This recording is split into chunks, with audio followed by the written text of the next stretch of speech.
He was pressing on my shoulder and he was saying, "Mommy." I sat straight up when he said that, and I saw the guy starting to walk away from me. La madrugada del 6 de junio de 1996, la tranquila ciudad de Rowlett, en Texas, despertó con una llamada al 911 que estremecería a todo el país. Una mujer gritaba desesperada: "Alguien ha apuñalado a mis hijos. Por favor, ayúdenme". Esa voz pertenecía a Darlie Routier, una joven madre de 26 años, rubia atractiva, con apariencia de ama de casa ideal. Minutos después, los agentes encontraron una escena que parecía salida de una pesadilla. En la sala, dos niños yacían cubiertos de sangre: Devon, de 6 años, y Damon, de 5. Ambos habían sido apuñalados mientras dormían.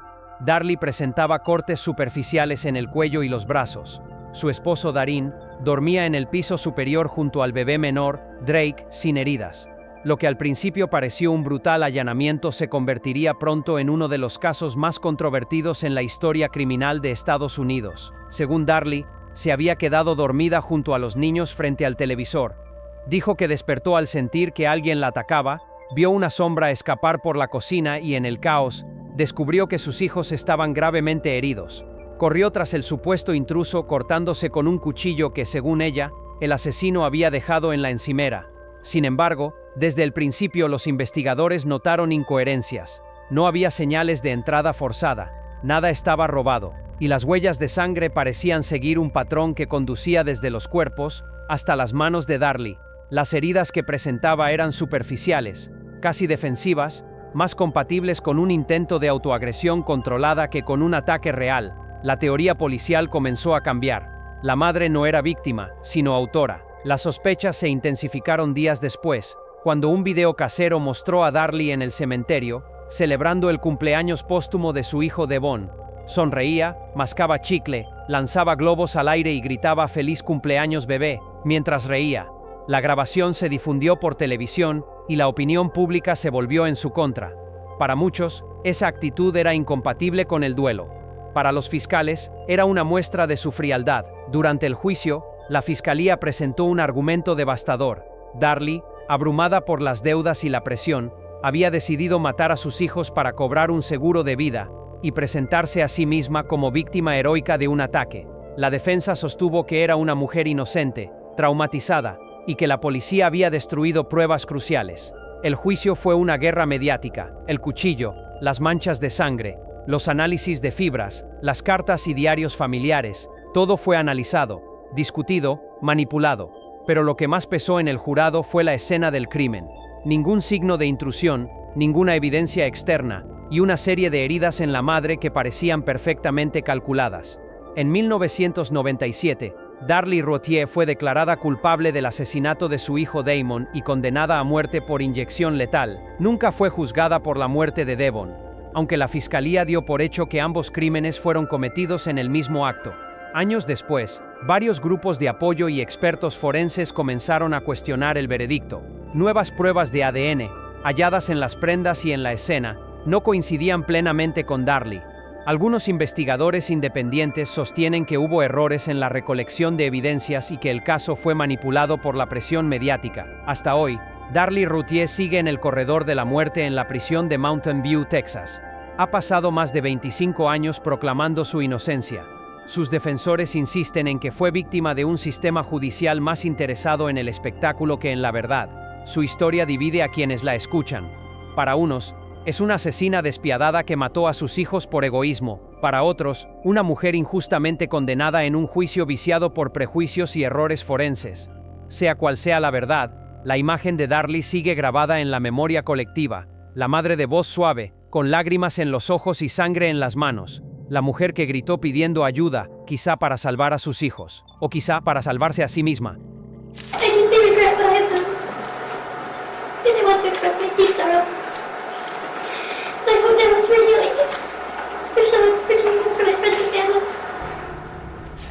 Detroit, Michigan, 24 de marzo de 2015. Los oficiales de la corte acudieron a un pequeño apartamento deteriorado en el lado este de la ciudad. Su misión era sencilla: entregar una orden de desalojo por falta de pago.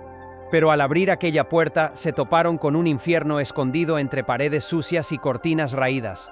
En la esquina de la cocina, un viejo congelador blanco estaba sellado con cinta y cubierto de cajas. Cuando lo abrieron, el aire helado trajo consigo un descubrimiento imposible de olvidar: 2 cuerpos infantiles envueltos en plástico, apilados uno sobre otro como si fueran basura congelada. Así salió a la luz el nombre de Michelle Blair, la mujer que había convivido durante años con los cadáveres de sus propios hijos.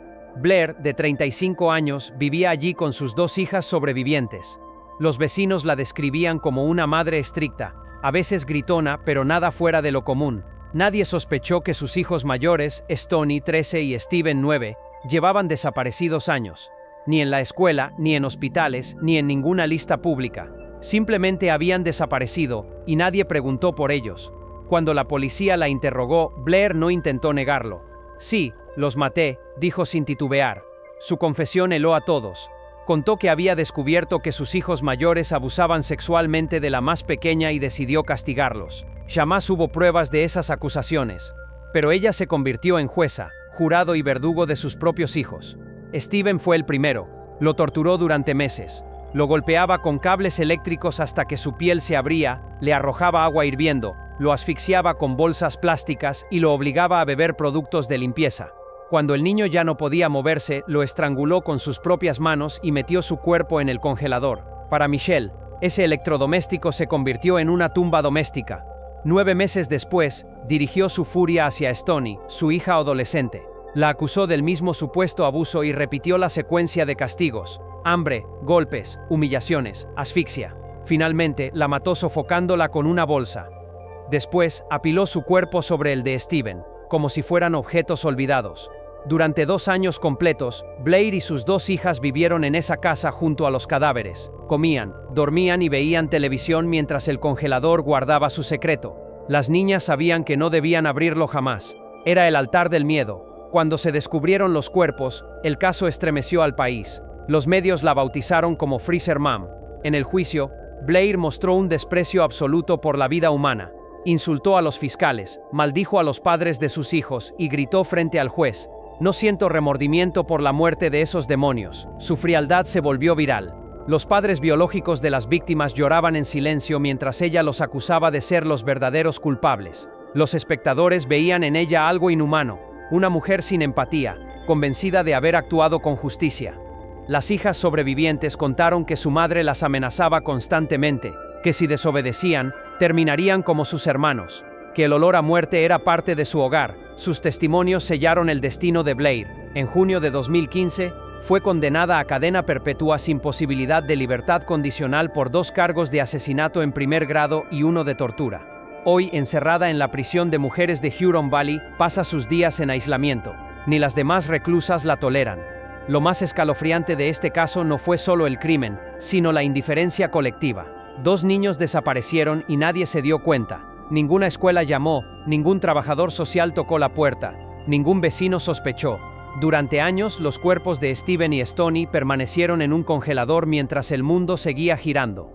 Michelle Blair no solo mató a sus hijos, también expuso una verdad incómoda: el mal puede habitar detrás de la sonrisa de una madre, detrás de una puerta cerrada, en una casa donde nadie mira demasiado cerca.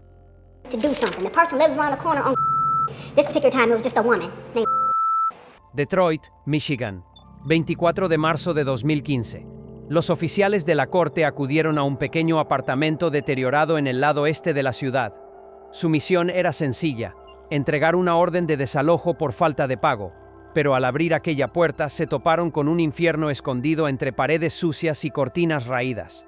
En la esquina de la cocina, un viejo congelador blanco estaba sellado con cinta y cubierto de cajas. Cuando lo abrieron, el aire helado trajo consigo un descubrimiento imposible de olvidar: 2 cuerpos infantiles envueltos en plástico, apilados uno sobre otro, como si fueran basura congelada. Así salió a la luz el nombre de Michelle Blair, la mujer que había convivido durante años con los cadáveres de sus propios hijos. Blair, de 35 años, vivía allí con sus 2 hijas sobrevivientes. Los vecinos la describían como una madre estricta, a veces gritona, pero nada fuera de lo común. Nadie sospechó que sus hijos mayores, Stoney, 13, y Steven, 9, llevaban desaparecidos años. Ni en la escuela, ni en hospitales, ni en ninguna lista pública. simplemente habían desaparecido, y nadie preguntó por ellos. Cuando la policía la interrogó, Blair no intentó negarlo. Sí, los maté, dijo sin titubear. Su confesión heló a todos. Contó que había descubierto que sus hijos mayores abusaban sexualmente de la más pequeña y decidió castigarlos. Jamás hubo pruebas de esas acusaciones, pero ella se convirtió en jueza, jurado y verdugo de sus propios hijos. Steven fue el primero. Lo torturó durante meses. Lo golpeaba con cables eléctricos hasta que su piel se abría, le arrojaba agua hirviendo, lo asfixiaba con bolsas plásticas y lo obligaba a beber productos de limpieza. Cuando el niño ya no podía moverse, lo estranguló con sus propias manos y metió su cuerpo en el congelador. Para Michelle, ese electrodoméstico se convirtió en una tumba doméstica. 9 meses después, dirigió su furia hacia Stoney, su hija adolescente. La acusó del mismo supuesto abuso y repitió la secuencia de castigos: hambre, golpes, humillaciones, asfixia. Finalmente, la mató sofocándola con una bolsa. Después, apiló su cuerpo sobre el de Steven, como si fueran objetos olvidados. Durante 2 años completos, Blair y sus 2 hijas vivieron en esa casa junto a los cadáveres. Comían, dormían y veían televisión mientras el congelador guardaba su secreto. Las niñas sabían que no debían abrirlo jamás, era el altar del miedo.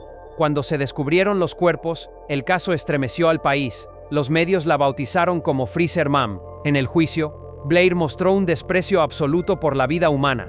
Insultó a los fiscales, maldijo a los padres de sus hijos y gritó frente al juez: "No siento remordimiento por la muerte de esos demonios". Su frialdad se volvió viral. Los padres biológicos de las víctimas lloraban en silencio mientras ella los acusaba de ser los verdaderos culpables. Los espectadores veían en ella algo inhumano, una mujer sin empatía, convencida de haber actuado con justicia. Las hijas sobrevivientes contaron que su madre las amenazaba constantemente, que si desobedecían, terminarían como sus hermanos, que el olor a muerte era parte de su hogar. Sus testimonios sellaron el destino de Blair. En junio de 2015, fue condenada a cadena perpetua sin posibilidad de libertad condicional por 2 cargos de asesinato en primer grado y 1 de tortura. Hoy, encerrada en la prisión de mujeres de Huron Valley, pasa sus días en aislamiento. Ni las demás reclusas la toleran. Lo más escalofriante de este caso no fue solo el crimen, sino la indiferencia colectiva. 2 niños desaparecieron y nadie se dio cuenta. Ninguna escuela llamó, ningún trabajador social tocó la puerta, ningún vecino sospechó. Durante años, los cuerpos de Steven y Stoney permanecieron en un congelador mientras el mundo seguía girando. Michelle Blair no solo mató a sus hijos, también expuso una verdad incómoda: el mal puede habitar detrás de la sonrisa de una madre. Detrás de una puerta cerrada, en una casa donde nadie mira demasiado cerca. En la superficie, Brenda Andrew parecía encarnar el ideal americano. Madre dedicada, esposa sonriente, miembro activo de su iglesia y voluntaria en la escuela dominical. Vivía con su esposo Rob Andrew y sus 2 hijos en una casa impecable de Oklahoma City, rodeada de flores y aparente armonía. Pero bajo esa fachada perfecta se escondía una mente fría, ambiciosa y manipuladora. Brenda había crecido en un entorno religioso y conservador. Su encanto natural y su habilidad para atraer simpatía la convirtieron en alguien querido por su comunidad. Se casó joven con Rob, un ejecutivo de publicidad trabajador, metódico y reservado. Durante años, fueron vistos como una pareja ejemplar. Sin embargo, mientras Rob se enfocaba en su carrera y su familia, Brenda comenzó a aburrirse. Quería más emoción, más atención, más poder. En la iglesia conoció a James Pavat, un vendedor de seguros carismático y divorciado. Su relación comenzó como amistad y pronto se transformó en una aventura peligrosa. James no solo se convirtió en su amante, sino también en su cómplice. Juntos trazaron un plan que parecía sacado de un guión oscuro: matar a Rob para cobrar su póliza de seguro de vida, valuada en casi $800,000. Durante meses planearon cada detalle. Pavat ayudó a Brenda a actualizar los papeles del seguro y se aseguró de que ella figurara como beneficiaria principal. Luego, idearon la manera de eliminar a Rob sin despertar sospechas. El 20 de noviembre de 2001, Brenda lo llamó para invitarlo a su casa con el pretexto de entregarle pertenencias. Rob acudió confiado. Había estado distanciado de ella, pero aún mantenían contacto por los hijos. Al entrar al garaje fue recibido con 2 disparos. El primero le atravesó el brazo. El segundo le destrozó el pecho. James Pavat fue quien apretó el gatillo, pero Brenda estaba allí, observando, asegurándose de que su plan se cumpliera. Mientras Rob agonizaba, Brenda fingió pánico y llamó al 911, alegando que unos intrusos habían irrumpido en su casa, pero su actuación no engañó a nadie. No había señales de robo, no faltaba nada, y las evidencias, huellas, pólizas, llamadas, apuntaban directamente a ella y a Pavat. Cuando la policía los acusó de asesinato, ambos huyeron a México con los hijos de Brenda. Vivieron como fugitivos durante meses, hasta que fueron capturados en 2002 y extraditados a Estados Unidos. El juicio de 2004 fue uno de los más mediáticos de Oklahoma. Los fiscales la describieron como una femme fatale suburbana, capaz de manipular a todos a su alrededor. Presentaron pruebas de correos, llamadas y registros financieros que demostraban su papel activo en la planificación. Incluso los propios hijos testificaron que Brenda había hablado con Pavat sobre la herencia que recibirían cuando su padre muriera. El jurado no tardó en decidir. Brenda Andrew fue declarada culpable de asesinato en primer grado y condenada a muerte por inyección letal. James Pavat recibió la misma sentencia. Hoy Brenda es la única mujer en el corredor de la muerte del estado de Oklahoma. En prisión, mantiene su versión, dice ser inocente, víctima de un complot y de una mala interpretación de los hechos. Afirma que Pavat actuó solo, que ella no sabía nada. Pero los fiscales fueron claros. Sin ella el crimen nunca habría ocurrido. Lo más escalofriante del caso no fue el asesinato en sí, sino su frialdad. Brenda no mató por venganza ni locura, lo hizo por ambición. Planeó la muerte de su esposo con la misma calma con la que preparaba las reuniones de la iglesia. Su historia es una advertencia sobre los rostros del mal, no siempre gritan ni amenazan. A veces sonríen, reparten folletos religiosos y esconden una mente capaz de matar por dinero y deseo.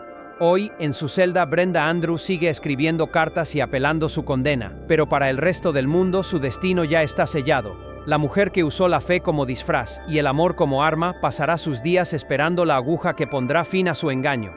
El 4 de agosto de 2010, una explosión rompió la calma en el elegante barrio de Slateford Road, en Edimburgo, Escocia. Los bomberos acudieron pensando que se trataba de un accidente doméstico, pero al entrar al departamento, el humo no era lo más terrible que encontraron.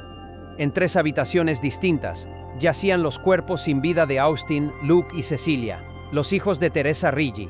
Los 3 habían sido apuñalados varias veces. Teresa, su madre, estaba viva. Había intentado suicidarse saltando desde el balcón después de provocar una fuga de gas, pero solo sufrió fracturas. La escena, caótica y silenciosa, marcó uno de los crímenes más devastadores en la historia reciente de Escocia. Teresa nació en California en 1965, en el seno de una familia religiosa y estricta. Desde joven mostró rasgos perfeccionistas y una profunda necesidad de control. En los años 90 se casó con Pasquale Riggi, un ingeniero petrolero italiano. Tuvieron 3 hijos y durante un tiempo llevaron una vida acomodada entre Estados Unidos y Europa. A los ojos del mundo eran la familia perfecta, educados, elegantes, devotos. Pero dentro de casa el amor se había convertido en una prisión. Teresa imponía reglas rígidas, horarios inamovibles, castigos por el más mínimo error. Sus hijos vivían bajo una disciplina que rozaba la opresión. Todo debía hacerse a su manera, y su obsesión por la perfección no dejaba espacio para el error ni para la independencia. Cuando su matrimonio empezó a deteriorarse, su mente se volvió más inestable. Pasquale pidió el divorcio y solicitó la custodia de los niños. Para Teresa, esa idea era intolerable. Su identidad entera giraba alrededor de ser madre, pero no por amor, sino por dominio. No podía imaginar a sus hijos lejos de su control. Durante los meses previos al crimen, escribió mensajes inquietantes en su diario. Quiero protegerlos del mal, mantenerlos conmigo para siempre. Palabras que con el tiempo se entenderían como una confesión anticipada. El día del asesinato, cerró puertas y ventanas, encendió el gas y preparó los cuchillos.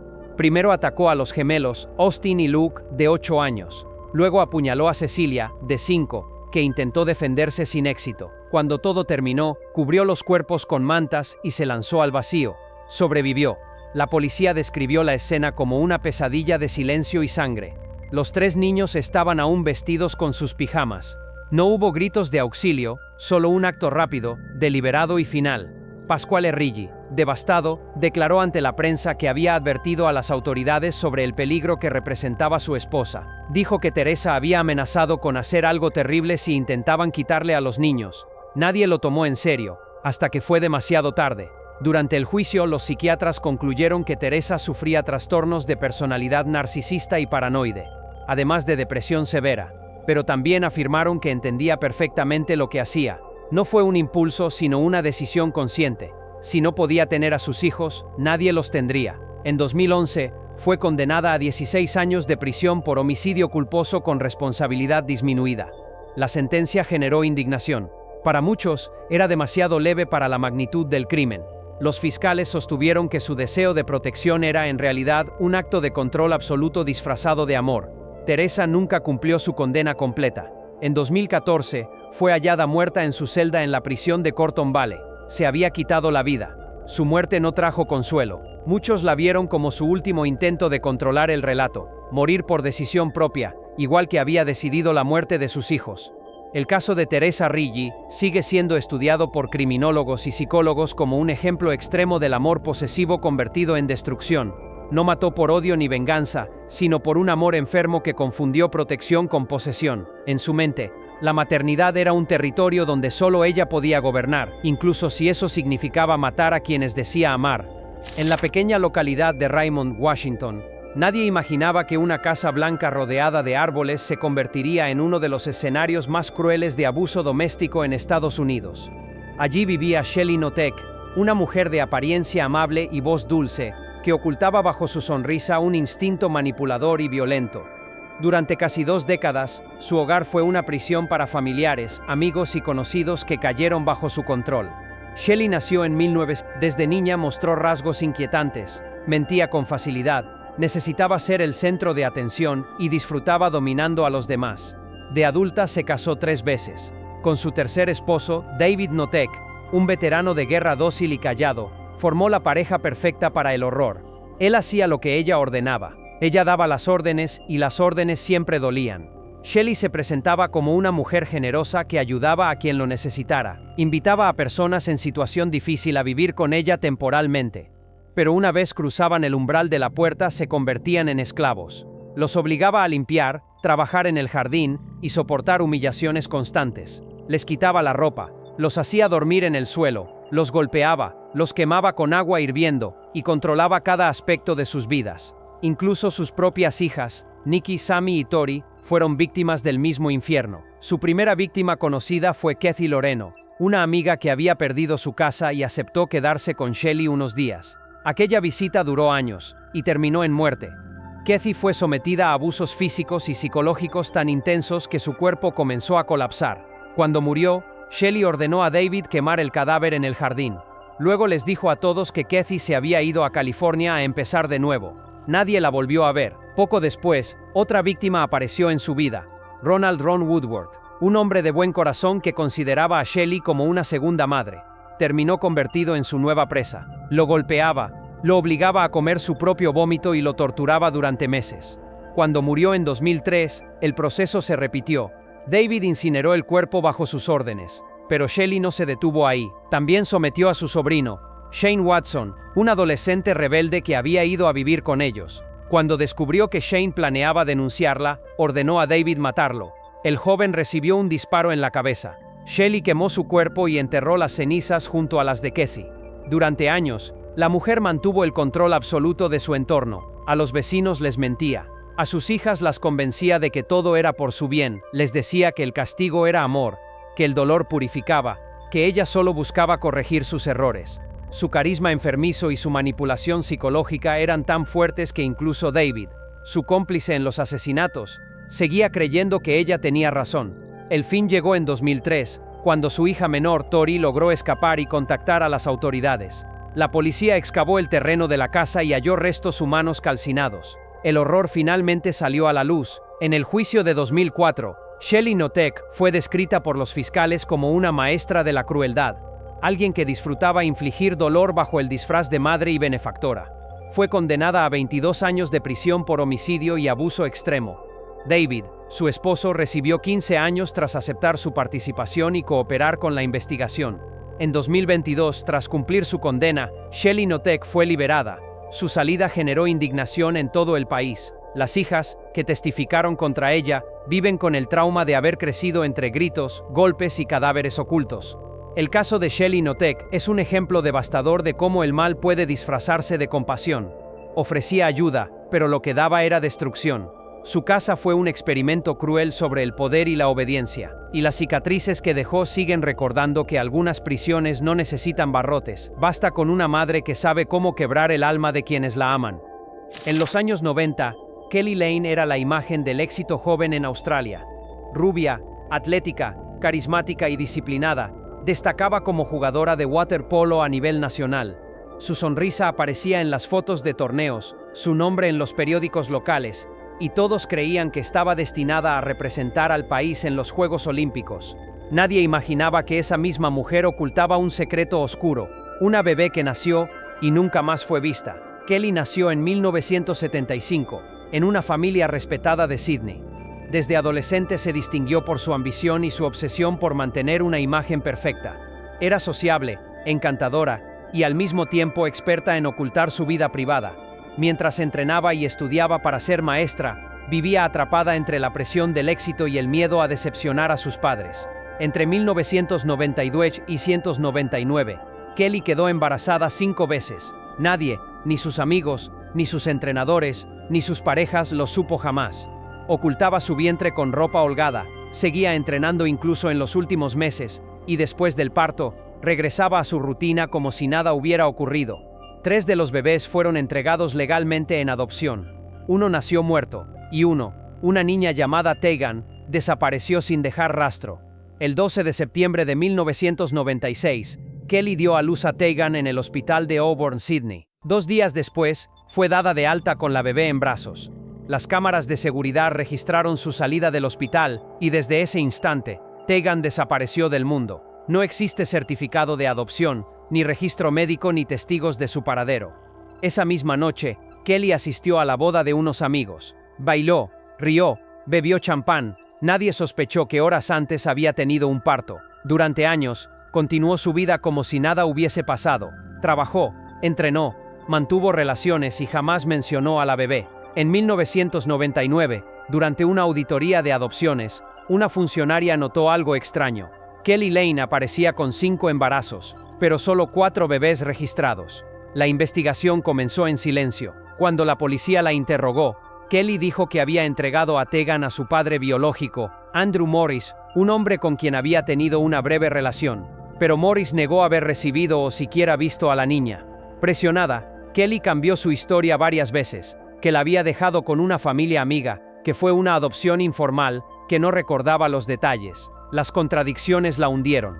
La policía no encontró evidencia de entrega, ni testigos ni registros. Los fiscales concluyeron que Tegan fue asesinada poco después de salir del hospital.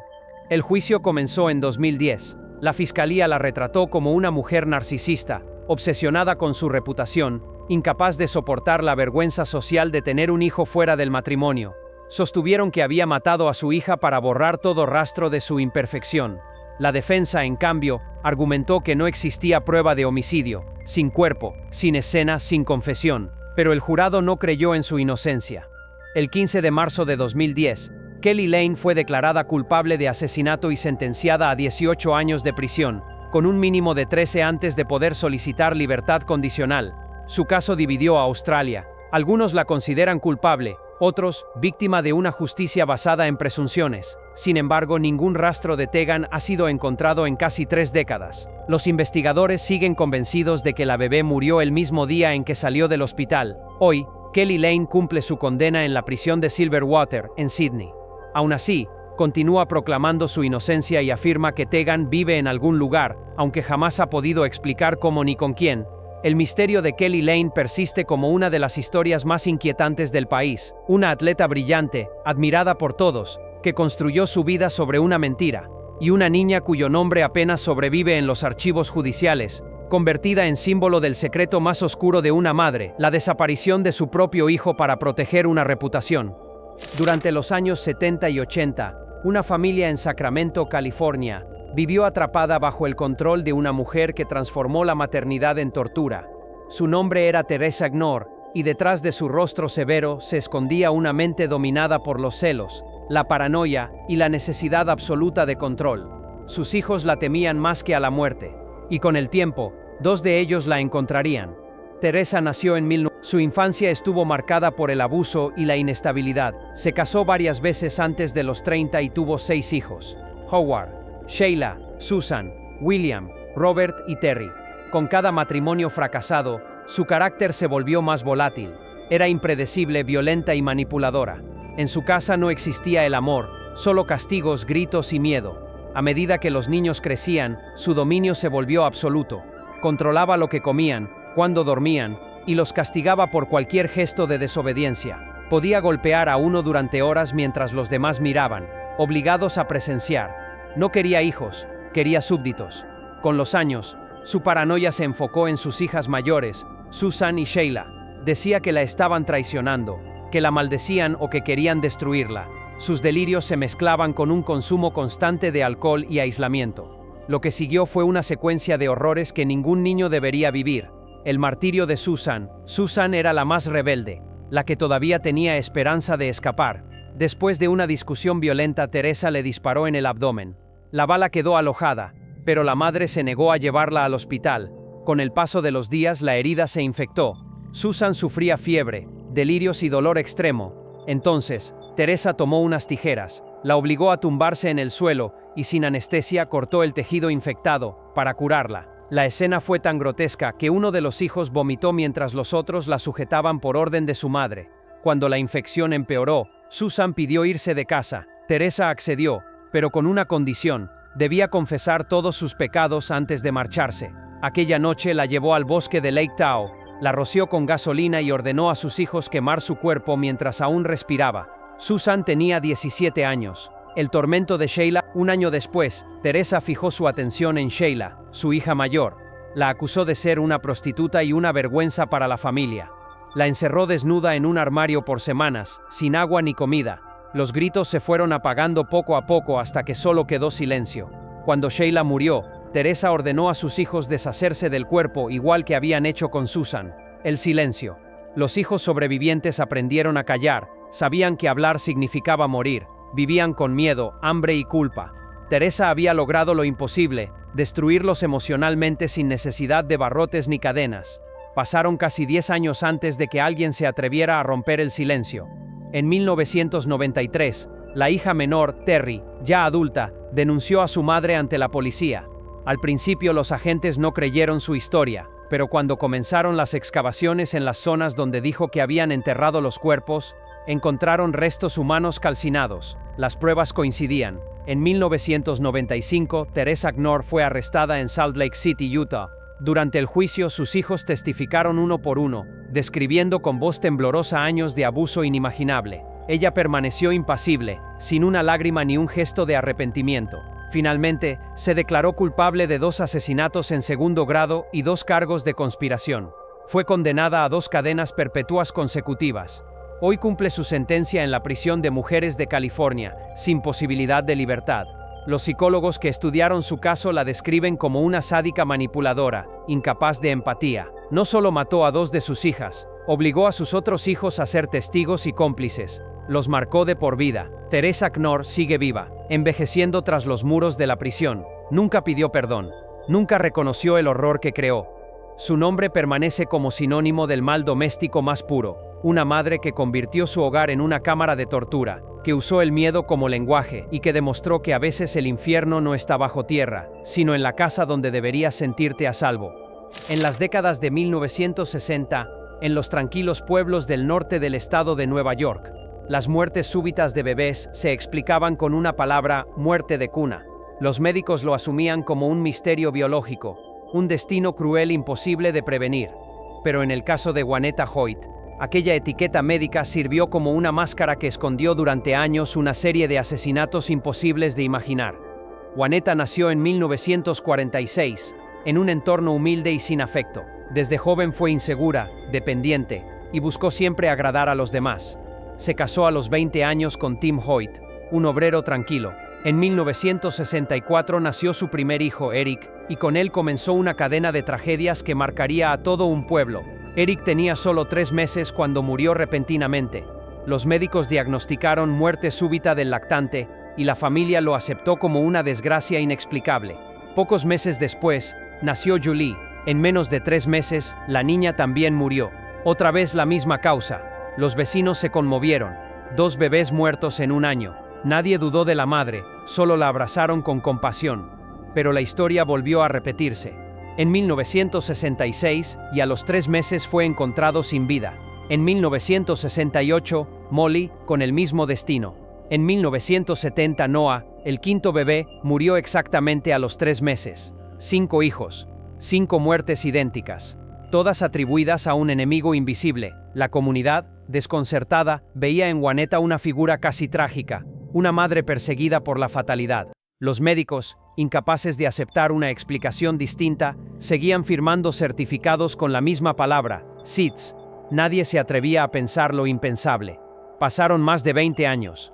Juaneta y su esposo siguieron adelante, adoptaron un niño y cuidaron a otros en hogares temporales. Para todos, ella era una mujer marcada por el dolor, alguien a quien la vida le había quitado todo. Pero en 1994, cuando la ciencia comenzó a revisar los viejos casos de muertes súbitas, un fiscal local notó un patrón imposible de ignorar. Las probabilidades de que una familia perdiera 5 hijos por causas naturales eran prácticamente nulas. La policía reabrió el caso.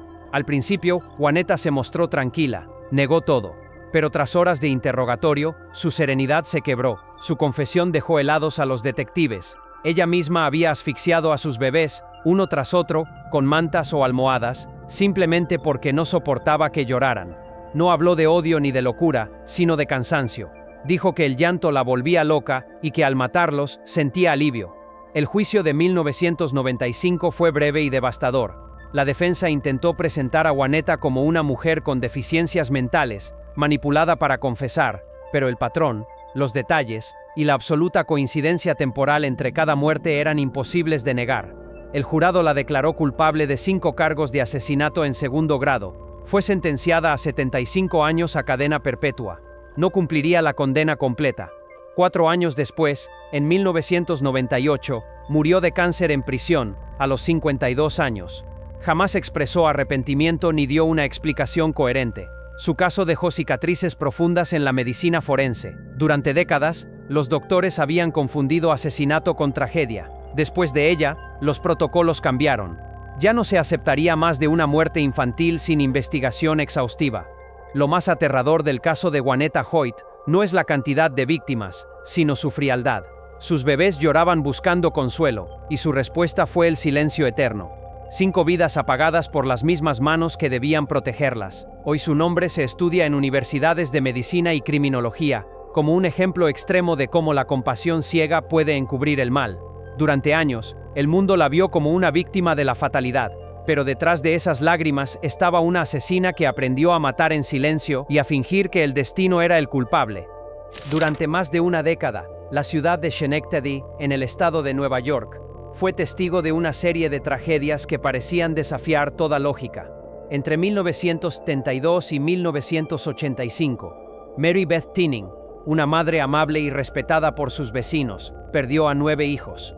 Cada vez, las autoridades y los médicos repetían la misma explicación: muerte súbita infantil. Pero detrás de esas muertes se escondía un patrón tan aterrador como meticuloso. Mary Beth nació en 1942. En una familia marcada por el rechazo y la humillación.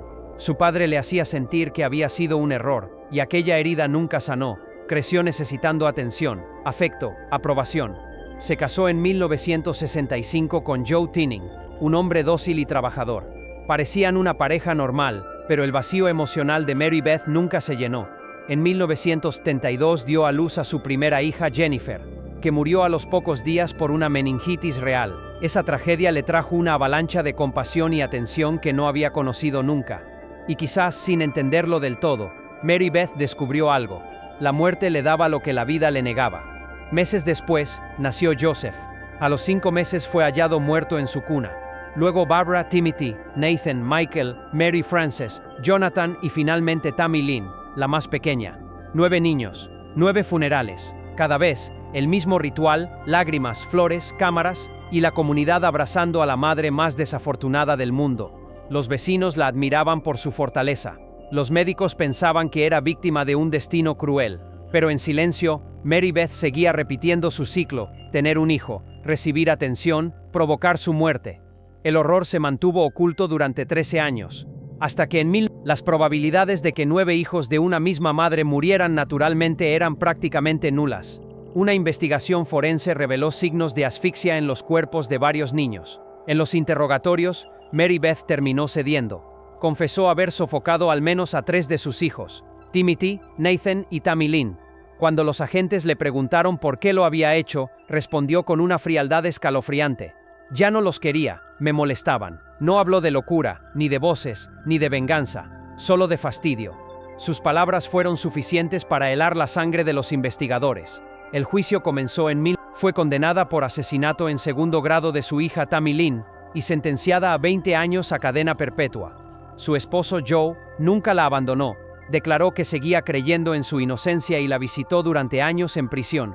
Esa devoción ciega fue tan incomprensible para el público como los crímenes mismos. Durante décadas, Mary Beth negó su culpabilidad. En las audiencias de libertad condicional decía no recordar nada, o insistía en que había sido una víctima de falsas acusaciones. Sin embargo, las pruebas y su confesión inicial seguían firmes. En 2018, tras más de 30 años en prisión, Mary Beth Tinning fue liberada bajo palabra. Tenía 75 años. Regresó a Schenectady, el mismo pueblo que una vez la había compadecido. Ahora camina por esas calles como una sombra de su propio mito, una mujer que mató para ser amada.